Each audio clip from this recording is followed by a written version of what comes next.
Bonjour à tous. I want to begin this morning by reflecting on the reports and videos that have continued to surface in the last few days of violence against Black Canadians and Indigenous people. And I want to talk about what this means for our path forward as a country. On Friday, I went to a rally on Parliament Hill to show my support and listen to what community leaders and Black Canadians are calling for. I hear you and I see you. As you call out systemic discrimination, racism, and unconscious bias, as you call for action, and as you call for it now. Nos communautés subissent les inégalités et le racisme en ce moment, incluant dans le contexte de la pandémie. Il suffit de regarder une carte des cas de COVID-19 à Toronto et à Montréal pour constater que les Canadiens noirs sont plus durement touchés par la COVID-19. Je suis là pour écouter les revendications des Canadiens noirs. Je vous entends dénoncer la discrimination systémique, le racisme, les préjugés inconscients qui persistent chez nous. Et je suis prêt à passer à l'action. The reality is that many people in this country simply do not feel protected by the police. In fact, they're afraid of them. That alone would be bad enough. But systemic discrimination and racism in Canada goes much further than just policing. It's about poverty and mental health. It's about the fact that people are all too often treated like criminals instead of receiving the support that they need.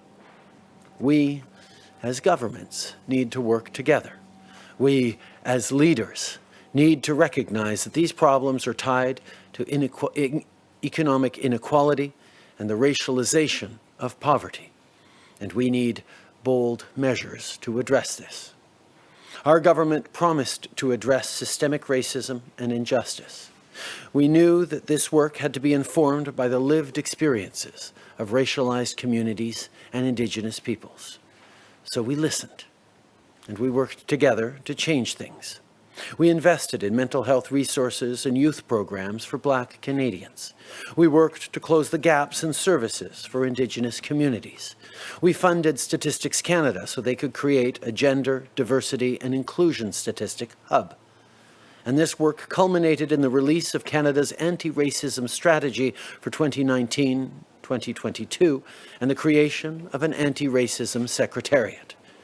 Just last fall, we appointed a minister to focus specifically on diversity and inclusion.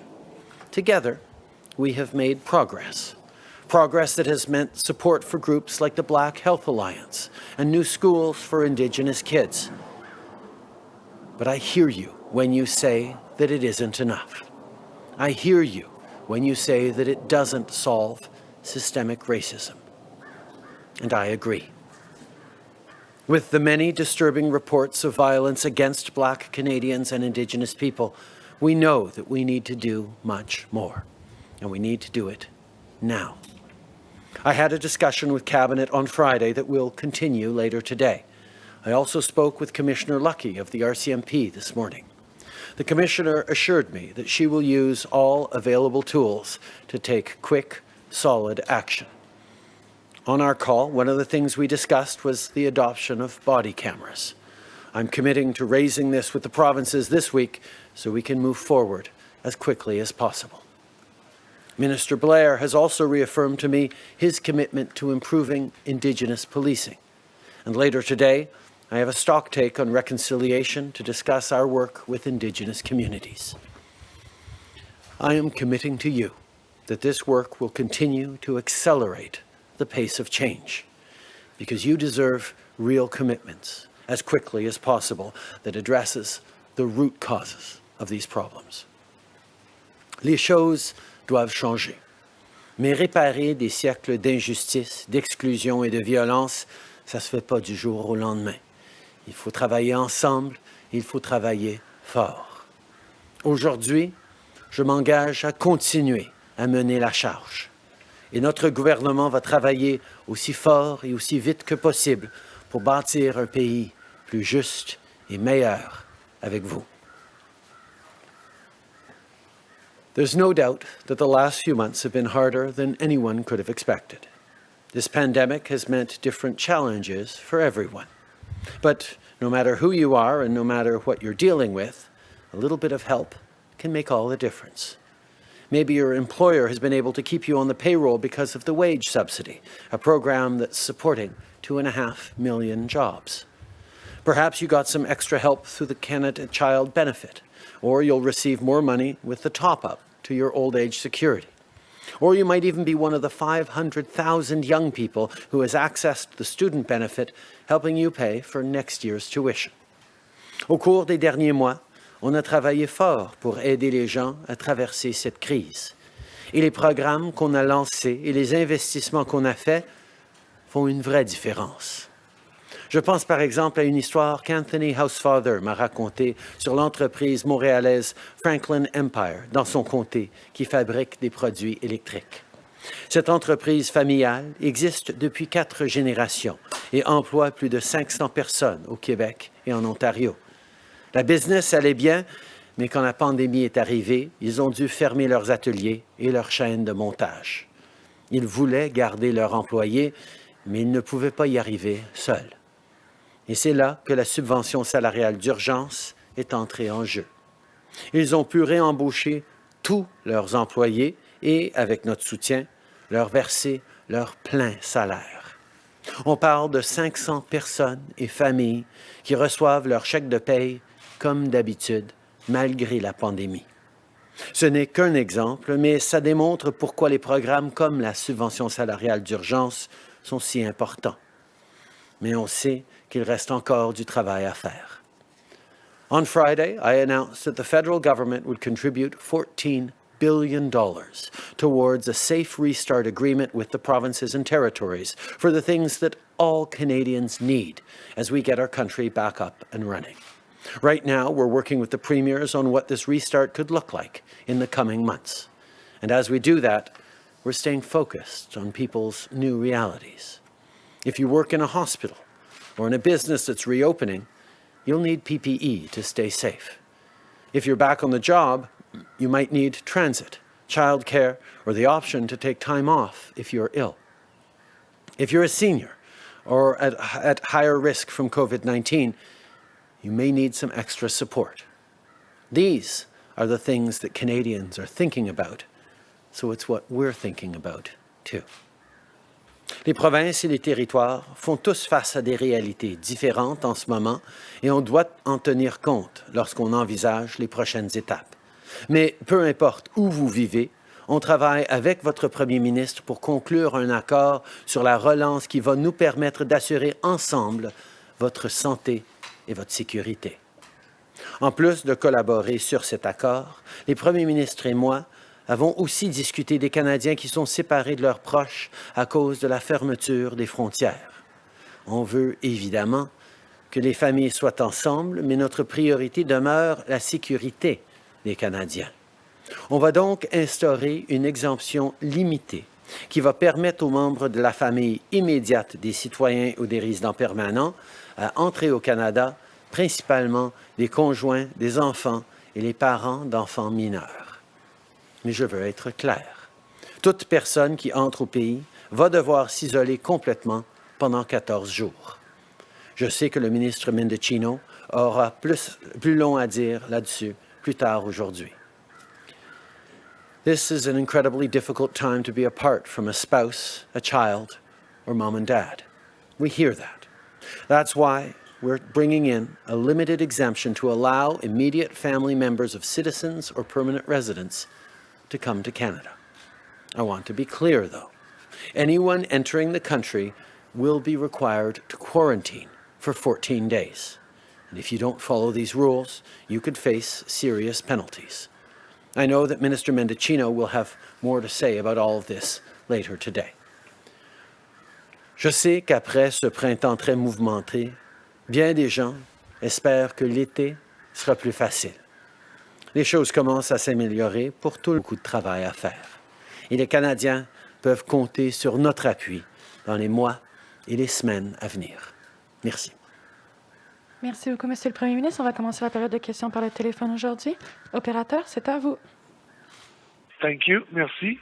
First question, Brian Lilly, Toronto Sun. Line open. Good morning, Prime Minister. You've spoken often about the need for the provinces to be cautious in reopening. Last week, you specifically said that you want to be clear we're not out of the woods. The pandemic is still threatening the health and safety of Canadians. So I want to ask you about the fact that so many Canadians did participate in protests over the weekend. Some were wearing masks, some were not. Some were social distancing, and others were not. But a lot of Canadians are looking and saying, I've lost my job because I followed the rules. I couldn't go to a family member's funeral because I followed the rules. What do you say to Canadians who are sitting and saying, I understand the issues of racism, I understand the issues the protesters were raising, but I've lost out on nearly 3 months of my life due to this. Can you continue to support the lockdown measures that have been in place? We've seen thousands of Canadians come out this weekend and over the past days to highlight their deep concerns and stand in solidarity with racialized Canadians and Indigenous Canadians. Again, as you pointed out, we saw many efforts made to wear masks, to continue social distancing. It is important that we follow public health advice throughout, even as we protest and demonstrate in order to create a better world. We have to get that balance right, and I continue to exhort Canadians to do just that. Okay. Je pense qu'au cours des derniers jours, on a vu des milliers de Canadiens sortir manifester pour souligner les iniquités, la discrimination systémique qui existe au Canada, particulièrement pour les Canadiens racialisés et la communauté autochtone.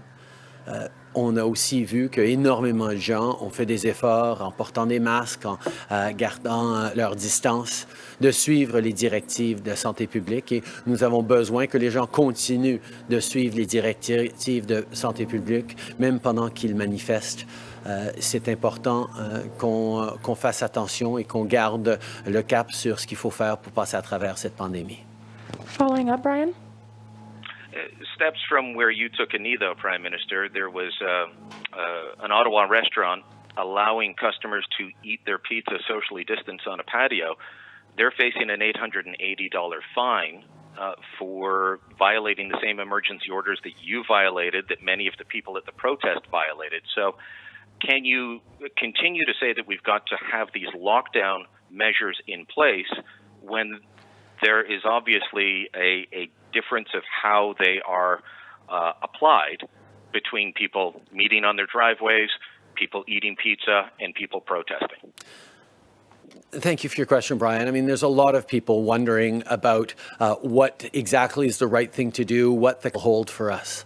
One of the things that we've seen very clearly from other jurisdictions, including places like South Korea and others, where a strong handling of the crisis at the beginning has given way to some resurgences here and there, is that as we loosen some of the population control measures, as people are returning to work in some ways, seeing businesses reopen, we need to step up in other ways. We need to continue socially distancing. We need to wear masks where appropriate.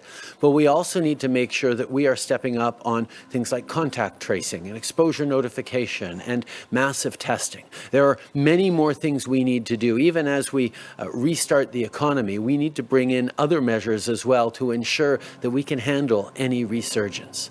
All this is difficult and frustrating and longer than we'd hoped it would be.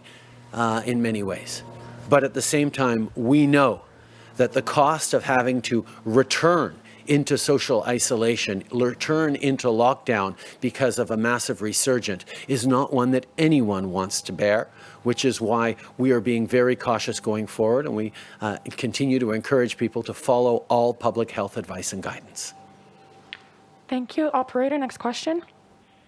Thank you. Merci. Prochaine question. Raymond Fillon, TVA. À vous.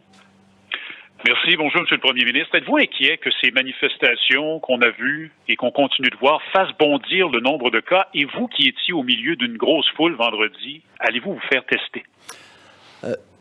Je pense, Ray, comme vous avez tous vu, j'ai pris les mesures nécessaires autant que possible. J'ai porté un masque, je me suis gardé à distance le plus possible que ce que je pouvais. Mais effectivement, c'est un équilibre délicat qu'il va falloir que les gens surveillent. Si on ne peut pas suivre les mesures de distanciation sociale, il faudrait porter des masques, il faudrait se laver les mains régulièrement, utiliser du désinfectant. Les gens sentent un besoin profond de manifester pour démontrer leur solidarité avec les Canadiens racialisés, les Canadiens autochtones, ceux qui font face à cette discrimination systémique qui existe, en même temps, nous devons de garder nos distances et de faire tout ce qu'on peut pour empêcher l'expansion de la COVID-19. I think we've seen that people feel a deep need to stand in solidarity with racialized Canadians, with Indigenous Canadians who continue to face unacceptable levels of systemic discrimination in this country. This is a time for people to make sure their voice is heard, but it's also a time in which we need to follow public health instructions as best as possible, which is why I and many others wore masks, even as we tried to keep our distances in those massive crowds. But we need to make sure we're getting that balance right of looking to build a better world, looking to ensure that real change happens now and into the coming months, while at the same time ensuring that we slow and decrease the spread of COVID-19. En suivi, Ray? Oui, on vous a vu vendredi mettre le genou au sol. Qu'est-ce que ça signifiait? Pouvez-vous nous l'expliquer pour vous? Pour moi, ça signifie d'avoir du respect pour les gens en train de manifester autour de moi, d'indiquer que tout n'est pas correct, qu'on a un système qui continue de discriminer contre les gens noirs, les gens racialisés, les gens autochtones. Nous devons reconnaître que malgré le fait qu'on vit dans un pays extraordinaire, peut-être le meilleur pays au monde, nous avons beaucoup de travail à faire encore pour s'assurer que tout le monde sente, tout le monde au Canada sent vraiment qu'il vit dans le meilleur pays au monde. Ce n'est pas la réalité de trop de gens. Pour moi, de me mettre sur un genou, c'est un signe de respect, de solidarité avec eux. Thank you. Operator, next question. Thank you. Merci. Prochaine question, Hélène Buzetti, Le Devoir. À vous. Oui, bonjour, M. Trudeau. J'aimerais revenir à ces 14 milliards promis aux provinces. Avez-vous convenu d'une formule de partage entre les différentes provinces? M. Legault disait que ça ne devrait pas être la formule traditionnelle per capita parce que ça devrait être plutôt selon l'ampleur de la pandémie dans la province. Donc, le Québec et l'Ontario devraient recevoir plus. Qu'est-ce que vous pensez de ça? Le Québec et l'Ontario vont recevoir plus à cause de leur population, c'est certain. Mais nous reconnaissons que beaucoup de juridictions qui n'ont pas vu énormément de cas de COVID-19 ont quand même dû arrêter ou suspendre beaucoup de leurs services de santé et qui ont des coûts supplémentaires pour pouvoir se protéger contre la deuxième vague. Mais tout ça, c'est des discussions, c'est des négociations qu'on est en train d'avoir avec les provinces.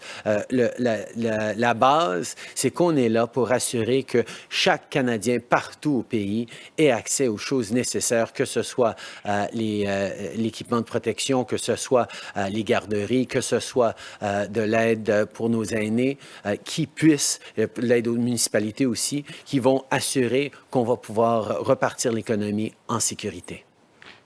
Et j'aimerais revenir à ce que vous avez dit dans votre discours concernant les caméras corporelles pour la police. Votre position par rapport à la GRC, c'est quoi? Devrait-elle emporter?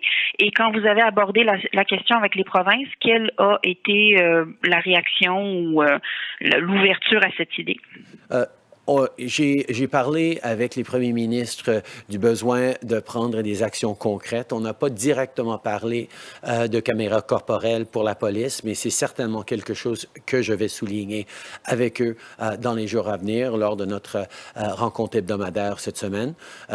Ils ont évidemment, au fédéral, on a une responsabilité pour la GRC, mais les provinces ont beaucoup de responsabilités pour la police provinciale et municipale. Donc, nous devons travailler ensemble, mais certainement, les caméras corporelles, c'est un élément de transparence, de redevabilité que je pense serait très important pour les corps policiers dans ce pays. I committed to on Thursday last week with the premiers, I highlighted the need for us to take concrete, direct actions to move forward on systemic discrimination in this country, on moving forward together on making real change so that more Canadians can feel safe and respected in their own country. This is a challenge that has gone on for far too long and requires concerted action across all orders of government. In regards to body cameras, it didn't come up in our conversation last Thursday. But certainly moving forward this week, it will come up. As you know, the federal government has jurisdiction over the RCMP, but there are many other provincial and municipal police forces that should be looking at greater transparency measures as well. And I will certainly be talking about with the provinces and premiers about the need to move forward on measures like body cameras. Thank you. Operator, last question on the phone. Dernière question au téléphone. Yes, thank you. Merci. Last question, Christy Kirkup, the Globe and Mail. Line open. Good morning, Prime Minister. In recent days, Athabasca Chippewa First Nation Chief Alan Adam has alleged that he was beaten by the RCMP. He has shared pictures of his bloodied face and swollen eye. Given this incident and many others that have come to light, how can Canadians be confident that there are mechanisms in place to ensure that there is someone policing the police? We have obviously all seen and been deeply alarmed by the pictures that Chief Adams shared.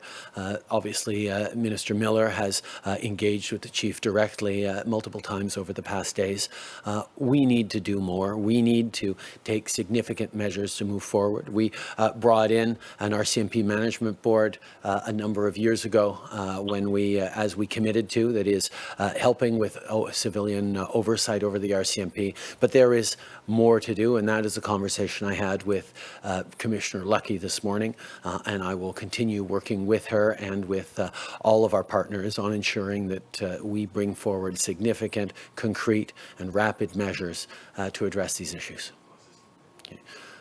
Nous avons tous été perturbés par les photos partagées par le chef Adams il y a plusieurs jours. Le ministre Miller a été en communication directe avec lui et j'en ai parlé ce matin avec la commissaire Lucky de la GRC.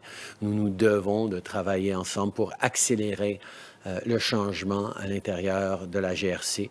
Nous avions amené des mesures additionnelles au cours des dernières années pour assurer une plus grande redevabilité à l'intérieur de la GRC, mais on reconnaît qu'il y a beaucoup plus à faire et nous allons travailler ensemble dans les jours à venir pour d'autres mesures concrètes qu'on pourra annoncer. Follow-up, Chrissy. Prime Minister, 5 years ago, the Truth and Reconciliation Commission highlighted systemic issues between police and Indigenous people. The National Public Inquiry that your government called on missing and murdered Indigenous women did the same. Have you given any consideration to appointing someone in your cabinet to assess allegations of systematic racism and to be tasked with taking action on it? We have not waited for those reports to move forward. We have been taking action on these systematic challenges, whether it was bringing in new review and oversight management boards for the RCMP, whether it's moving forward on Statistics Canada, being better able to work with disaggregated data, whether it's working more directly with community organizations and giving them the funds to be able to develop programs that can help. There are many things we've done, including directly within the National Police Force in terms of bringing forward significant measures and transformations. But there is much, much more to do. We appointed a Minister of Diversity and Inclusion for the very first time last fall, and she has been tasked with looking directly at these issues. And our Minister of Public Safety has, of course, the mandate to ensure that we are fighting against systemic discrimination in everything we do. Bonjour, M. Trudeau, Louis Blouin de Radio-Canada. Vous avez dénoncé le racisme systémique, mais depuis des années, il y a des experts, des commissions qui vous recommandent toutes sortes de choses et qui attendent toujours de voir des résultats concrets. Entre autres, de mettre en place un bureau d'enquête indépendant qui se pencherait sur les incidents liés à de la brutalité policière impliquant des Autochtones. Est-ce qu'on va voir un organisme comme ça un jour au Canada et quand? Nous sommes en train de rapidement regarder tous les mesures qui sont en place pour la transparence, pour l'imputabilité. Nous sommes ouverts à prendre toutes les mesures nécessaires pour créer des nouvelles structures ou pour renforcer des structures existantes. C'est exactement la conversation que j'ai eue avec la commissaire ce matin. C'est exactement les conversations qu'on est en train d'avoir en tant que cabinet. Nous savons qu'on a besoin d'agir de façon concrète. Nous savons qu'on a besoin de renforcer les systèmes existants et peut-être en ajouter. C'est exactement ce que nous sommes en train de regarder cette semaine. Il y a un an maintenant, l'enquête sur les femmes autochtones disparues ou assassinées. Dans le rapport, on vous recommandait de mettre sur pied des groupes civils, des organismes civils partout au pays, incluant des Autochtones, pour surveiller le travail des policiers. À ma connaissance, ce n'est toujours pas fait. Alors, je pense qu'il y a beaucoup de gens qui se posent la question, qu'est-ce que vous attendez et quand on va les voir, ces groupes-là? La GRC a déjà mis en place des comités aviseurs de peuples autochtones dans chaque région de ce pays pour travailler avec eux. Mais on reconnaît qu'il y a plus à faire. Et c'est exactement ce qu'on est en train de regarder cette semaine pour avoir des conversations sur où on peut aller un peu plus loin, où on doit aller beaucoup plus loin dans différentes mesures pour assurer qu'on passe à l'action, que ce n'est pas juste des intentions, mais des actions concrètes qui vont transformer notre pays pour le mieux. We have had many conversations over the past years about fighting against systemic discrimination, whether it has been creating better oversight of the RCMP, which we've moved forward on, whether it's the RCMP commissioner setting up Indigenous advisory councils right across the country to better respond to what they're doing. We've done a number of things, but we know we have to do much more. And that's what we're talking about this week, looking at concrete measures where we can strengthen certain existing bodies, where we might need to bring in new bodies, where we can move forward on different measures. There's a range of things that obviously we need to do. The intention has been there to fight systemic discrimination in this country. We now need to do even more in terms of actions to make sure that gets done. Hi, Prime Minister. Tom Parry, CBC. I'd like to ask you about your own decision to attend the rally on Friday. This was clearly something that was important to you, but you've been telling Canadians for weeks to avoid doing things that are important to them. So why did you decide to go against your own advice? And also, you were asked earlier whether you're going to get tested. Are you? I will continue to follow public health protocols in terms of getting tested. I'm open to getting tested, obviously, but when I was in isolation because I was in proximity with my wife who had tested positive, it was determined at the time that I didn't need to get tested because I was isolating and I showed absolutely no symptoms. I continue, obviously, to show no symptoms. In regards to the rallies, it was important for me to attend. I think to look out the windows of my office and see thousands upon thousands of young people, of Canadians of all ages, stand in solidarity to wanting to see change happen. I felt it was important for me to be part of that, to be able to listen, to be able to hear people, and to be able to understand and to share with people how important it was to act on it. I, as best I could, followed social distancing measures, wearing a mask, keeping distance where possible. But I recognize that it is a difficult situation where we are trying to balance very important competing interests. But for me, it was important that I be there to hear. Je pense qu'on est dans une situation où on est constamment appelé à devoir faire des choix difficiles. Nous devons d'essayer de suivre les recommandations de la santé publique et c'est ce que j'ai essayé de faire, mais je pensais aussi que c'était très important que le premier ministre soit là pour écouter, pour entendre les voix des milliers de Canadiens qui veulent qu'on agisse plus rapidement, plus fermement pour contrer la discrimination systémique qui existe dans ce pays. C'est le choix que j'ai fait et je pense que c'était le bon choix. Et moi, je me suis fait isoler il y a plusieurs mois quand Sophie a testé positif pour la COVID-19. Donc, on m'a dit en ce moment-là, parce que je n'avais pas de symptômes, que je n'avais pas à me tester à ce moment-là. Mais je suis toujours ouvert à me faire tester. And on RCMP body cameras, I just want to be clear, this is something that you think should happen, these cameras. And also in your conversations with the commissioner, is she saying that, does she think that her officers would be willing to wear these cameras? I think these are discussions we need to go forward on the logistics, on the cost, on the cost to provinces where there is contract policing in place. But the challenges that I've heard are more logistical and economic concerns about remote areas and the way those cameras would work. But yes, it is something that is, in my opinion, what we need to move forward with. Okay. Dans ma discussion avec la commissaire ce matin, on a parlé des caméras corporelles. Les défis ou les défis alignés avec ces caméras sont plutôt économiques, pas substantiels, et donc quelques défis techniques aussi. Mais je pense que nous sommes d'accord que nous devons aller de l'avant avec ces caméras pour les officiers de la GRC. Hello, Prime Minister. It's Annie Bergeron-Oliver with CTV National News. You took a knee at Friday's rally, showing your support for the Black Lives Matter movement.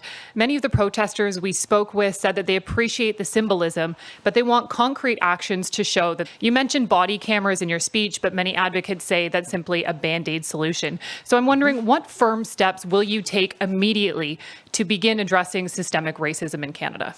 Well, I think, first of all, body cameras is a significant step towards transparency, and we're, as I've said, going to work on that this week. We're also going to move forward on looking at various review structures and oversight commissions at the policing level to make sure that they have the powers and the abilities to do what needs to be done. But when we talk about systemic racism, it's easy and important to look at policing in this country as being a key challenge. But the drivers of systemic racism are far greater than just policing. They're socioeconomic factors, they're inequalities, long-standing inequalities. The racialization of poverty is a reality in this country. And we need to make sure that we are addressing all of those at the same time. That is why, as a cabinet, as a government, as a country, we will have many important conversations, but I hear very clearly that as much as we have made strong efforts over the past years on stepping forward in the right way, it hasn't been enough. We have to do much more, and we will.